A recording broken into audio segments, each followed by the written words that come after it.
Magandang gabi mga kapuso. Ako po ang inyong Kuya Kim na magbibigay sa inyo ng trivia sa likod ng mga trending na balita. Comeback is real para sa isa sa pinaka-rare na ibon sa buong mundo. Makalipas kasi ang mahigit isang siglo, muli itong namataan at nalitratuhan pa sa Manila Bay. Sa litratong ito, nakuha ng birdwatcher na si Irene D. Makikita ang isa sa pinaka-rare na ibon sa buong mundo na muling namataan at nalitratuhan pa sa Manila Bay makalipas sa mahigit 100 taon. Ang tinaguriang bird of legend ng mga Chino, ang Chinese Crested Tern. Kuya Kim, bakit tinaguri ang bird of legend ang mga Chinese Crested Tern?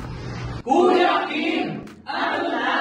Ang mga Chinese Crested Tern, pinaniniwalang extinct na mga ibon na ito. Pero by the year 2000, nakita na naman sa kalikasan ang mga Chinese Crested Tern. Yung ulo niya ay merong short na crest. Kapag siya ay nagbi-breed, nagiging itim ang kulay ng ulo niya. Pero kapag non-breeding, yung forehead niya ay white. Ang mga Chinese Crested Tern, madalas mapagkamalang Greater Crested Tern o Thalassius berghii. Maliban sa laki, ang pinagkaiba nila, itim ang dulo ng tuka o bill ng mga Chinese Crested Tern, habang dilaw naman sa Greater Crested Tern. Ang pinakaunang naitalang sighting ng Chinese Crested Tern sa Pilipinas ay noong 1886. Ngunit noong 1905 lamang ito unang nakita sa Manila Bay. Magmula noon, naging mailap na ang Chinese Crested Tern at napakahirap ng makita. Ang susunod na sighting na ay 2018 na at ito'y nangyari sa Davao.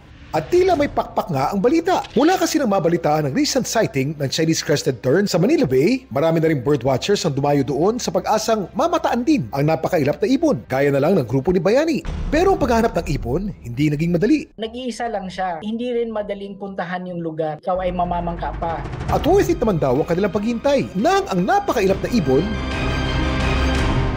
kanilang naispatan. Wow, tuwang-tuwa na nakita namin kasi nag-iisa lang siya.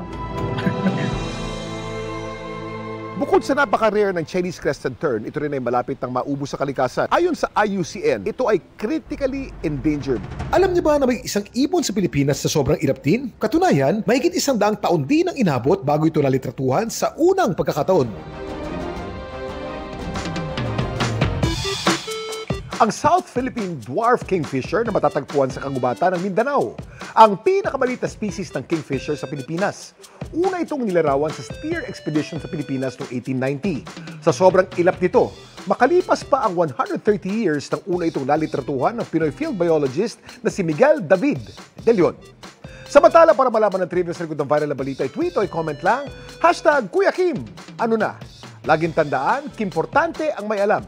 Ako po si Kuya Kim at sagot ko kayo 24 oras.